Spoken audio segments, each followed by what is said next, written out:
Shalom, Bapak Ibu Saudara yang dikasihi dan diberkati Tuhan. Pada saat hari ini kita bersyukur kepada Tuhan karena oleh anugerahnya kita boleh ada di tempat ini. Dan hari ini akan kita diberkati oleh kebenaran firman Tuhan. Oleh sebab itu, sebelum kita lebih jauh mendengarkan kebenaran firman Tuhan, Bapak Ibu Saudara-saudari yang diberkati dan dikasihi Tuhan, saya mengajak untuk kita semua untuk mari kita berdoa. Mari kita berdoa. Bapa di sorga, Bapa dalam nama Yesus Kristus, Tuhan dan Juru Selamat kami. Kembali pada siang hari ini kami menghadap hadirat-Mu, seraya mengucap syukur dan berterima kasih atas anugerah dan pertolongan Tuhan bagi kami, dan kami ada di tempat ini dalam rangka kami akan menikmati kebenaran firman-Mu. Oleh sebab itu kami berdoa, Roh Kudus hadir dan memberikan kami arah pengertian ketika kami baca, kami mengerti akan kuasa dan kebesaran firman-Mu. Inilah doa syukur kami dan kami sambut firman-Mu dengan ucapan syukur dalam nama Yesus Kristus. Haleluya. Amin. Shalom Bapak Ibu yang dikasihi dan diberkati Tuhan. Hari ini kita akan mendengarkan kebenaran firman Tuhan yang terdapat di dalam Nehemia pasal yang pertama. Nehemia pasal yang pertama. Bapak Ibu sidang jemaat yang dikasihi dan diberkati Tuhan, melalui kebenaran firman Tuhan ini saya mengajak kita untuk kita renungkan bersama dalam sebuah tema, yaitu doa yang mengubah situasi atau doa yang mengubah suatu keadaan. Bapak Ibu yang diberkati Tuhan, dalam menikmati kehidupan ini banyak masalah yang ada di sekitar kita yang kita tidak mampu untuk mengubahnya, baik melalui strategi, metode atau apapun yang kita pakai untuk kita merubah sebuah masalah tidak bisa dapat kita selesaikan. Kadangkala kita mau menggunakan pengalaman kita pada masa yang lalu untuk kita melihat sebuah masalah dan kita menyelesaikan, tapi itu pun juga tidak dapat kita menyelesaikan dalam kehidupan kita. Hari ini kita akan mendengarkan kebenaran firman Tuhan dalam Nehemia. Apakah ada peluang bagi kita untuk mengubah sebuah keadaan? Mari kita belajar dari bangsa Israel. Pada saat Nehemia hidup, bangsa Yehuda menjadi bangsa yang terbuang atau ditawan di negeri asing. Sekitar 70 tahun lamanya bangsa ini ada dalam satu masalah yang besar. Dan pada saat mereka berada dalam masalah yang besar, Nehemia bangkit dengan kekuatannya. Nehemia bangkit dengan kemampuannya, bukan kekuatan pribadi dan bukan kemampuan pribadi. Tetapi mari kita lihat beberapa hal yang Nehemia lakukan dalam hidupnya. Yang pertama, ayatnya yang keempat, yaitu ketika aku dengar berita ini, duduklah aku menangis dan berkabung selama beberapa hari. Aku berpuasa dan berdoa ke hadirat Allah semesta langit. Inilah yang dilakukan oleh Nehemia. Nehemia berdoa kepada Tuhan. Nehemia duduk di bawah kaki Tuhan dan dia menyampaikan kepada Tuhan. Sebetulnya kalau kita lihat Nehemia, kalau ego, dia itu sebetulnya sudah berhasil, tetapi dia tidak menggunakan kekuatan keberhasilannya, tetapi dia hanya memandang kepada Allah, dia mengundang Yesus. Makanya yang pertama dia lakukanlah dia berdoa dengan terbeban. Dia bawa persoalannya kepada Tuhan. Dia menyampaikan kepada Tuhan. Dia katakan bahwa Tuhan, bangsaku sedang berada dalam keadaan yang tidak menentu. Bangsaku sementara dijajah. Tetapi dia melaporkan kepada Tuhan, Tuhan inilah aku. Aku bawa persoalan ini kepadamu Tuhan. Dan apa yang terjadi ketika hal itu terjadi? Nehemia bawa persoalan ini kepada Tuhan. Dan Nehemia memiliki sikap terbeban hatinya yang murni. Terbeban karena terpanggil, bukan karena pamrih. Nehemia pada zaman ini dia ada dalam suatu keadaan yang tidak mampu untuk dapat menyelesaikannya, tapi beban ini dia bawa kepada Tuhan. Makanya di ayat yang pertama pembacaan kita tadi dia berkata, ketika aku dengar berita ini. Berita apa? Berita yang sedang dialami, berita masalah yang sedang ada dalam pergumulan mereka. Dia duduk dan aku menangis, katanya kepada Tuhan. Dan dia berkabung selama beberapa hari. Aku berpuasa dan berdoa. Ketika dia melakukan itu, ada beban yang dilakukan, maka terlepaslah apa yang dihadapan bangsanya pada waktu itu.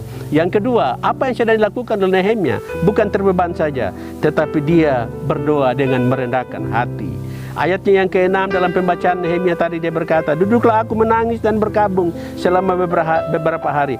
Aku berpuasa dan berdoa. Dengar kata selanjutnya, dengan mengaku segala dosa yang kami orang Israel telah lakukan terhadapmu, juga aku dan keluargaku telah berbuat dosa.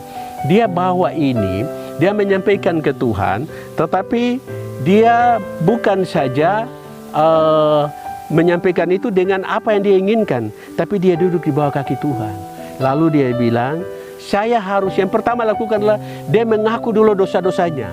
Ada banyak dosa yang sedang meliputi kehidupannya. Yang kedua, dia ajak keluarganya, sanak saudaranya, semua keluarga untuk mereka harus mengakui dosanya. Artinya dia berdoa dengan merendahkan hati. Duduk itu menggambarkan sesuatu yang di bawah, bukan di atas. Makanya dia bilang, aku duduk di bawah. Aku duduk di bawah persoalan ini kepadamu Tuhan. Dia merendahkan diri. Artinya ketika dia mau bawa persoalan itu, dia bukan ego, tapi dia bilang, aku harus duduk dan merendahkan diri. Bapak Ibu, saudara-saudara yang dikasihi dan diberkati Tuhan, ada persoalan yang kita hadapi dalam hidup ini. Jangan kita menyelesaikan secara persoalan pribadi kita. Jangan mengendalikan kemampuan kita, jangan mengendalikan potensi kita, tapi kita bawa persoalan kepada Tuhan. Kita duduk di bawah kaki Tuhan. Yang ketiga adalah doa dengan berusaha. Di dalam Nehemia pasal 1 ayat 11, ya Tuhan berilah telinga kepada doa hamba-Mu ini dan kepada doa hamba-hamba-Mu yang rela takut akan nama-Mu, dan berilah hamba-Mu berhasil hari ini dan mendapatkan belas kasihan dari orang ini. Ketika itu aku juru minum raja. Nah, Bapak Ibu, saudara-saudara yang diberkati oleh Tuhan, kalau Nehemia merasa ego, Nehemia merasa dia lebih, ngapain dia mau berpikir kepada orang lain? Tidak perlu. Tetapi dia terpanggil, sehingga dia berkata kepada Tuhan, ya Tuhan berilah telingamu kepada doa hamba-Mu ini dan kepada doa hamba-hamba-Mu yang rela takut akan nama-Mu, dan berilah hamba-Mu ini berhasil hari ini dan mendapatkan belas kasihan dari orang ini. Ketika itu aku juru minum. Maksudnya dia sebetulnya sudah dapat jabatan yang bagus. Jadi dia tidak perlu berpikir kepada orang lain. Itu tidak ada pada Nehemia. Yang ada pada dia adalah dia harus berusaha bawa bangsanya keluar dari persoalan, keluar dari tantangan yang mereka sedang hadapi. Yaitu dia harus duduk di bawah kaki Tuhan, dia bawa persoalan ini kepada Tuhan, dan dia bilang, Tuhan, sedangkanlah telingamu dan dengarkanlah aku, dengarkanlah saya. Bapak Ibu, saudara-saudara diberkati oleh Tuhan, doa mengubah keadaan jika kita memiliki sikap hati yang terbeban. Tanpa rasa beban, tidak akan ada doa yang serius. Saya ulangi lagi, doa akan mengubah keadaan jika kita memiliki sikap hati yang terbeban. Tanpa rasa beban, tidak akan ada doa yang serius. Jadi harus ada beban kita bawa, dan kita harus serius di hadapan Tuhan. Jauhkanlah apa yang disebut dengan kesombongan. Jauhkanlah apa yang disebut dengan tingkai diri. Tidak ada faedahnya untuk menyalahkan siapapun. Tidak baik menyesal kegagalan dan masalah di sekitar kita. Marilah saatnya kita berdoa dengan merendahkan diri di hadapan Tuhan. Karena janji Tuhan di dalam 1 Petrus pasal 5 ayat 6, dia berkata, karena itu rendahkanlah dirimu di bawah tangan Tuhan yang kuat, supaya kamu ditinggikan pada waktunya. Di dalam 1 Petrus pasal 5 ayat 6 dengan jelas menggambarkan kebenaran firman Tuhan. Saya ulangi lagi. Karena itu rendahkanlah dirimu di bawah kaki, di bawah tangan Tuhan yang kuat, supaya kamu ditinggikan pada waktunya. Puji Tuhan. Bapak Ibu, firman Tuhan berkata seperti ini, sehingga marilah kita lakukan. Doa dapat mengubah keadaan. Sudah terbukti dalam kesaksian Nehemia yang kita baca tadi.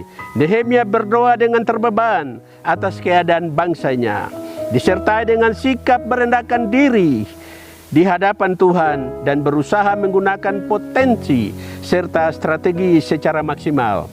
Pada akhirnya segala cita-citanya berhasil. Doa kita juga dapat mengubah keadaan. Saya mau kasih tahu hari ini, doa kita juga dapat mengubah keadaan. Apabila doa itu dinaikkan dengan sungguh-sungguh, saya terlampau percaya keadaan seperti apapun, tetapi keadaan itu akan berubah karena kita anak-anak Tuhan. Puji nama Tuhan. Demikian jauh kebenaran firman Tuhan. Tuhan memberkati kita pada saat ini. Mari kita berdoa.